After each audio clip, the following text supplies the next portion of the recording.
Kung gusto mong magbago at tiyak kung saan mo gustong pumunta, tiisin mo.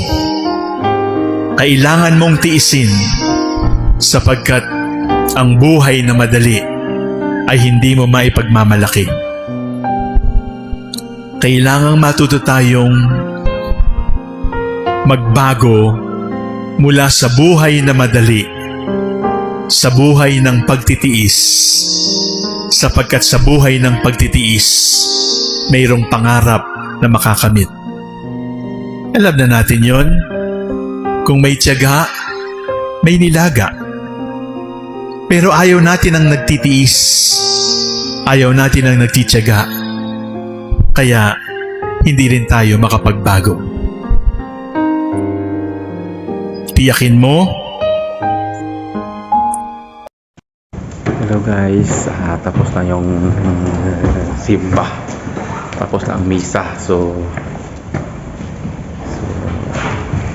uwi na po tayo guys. So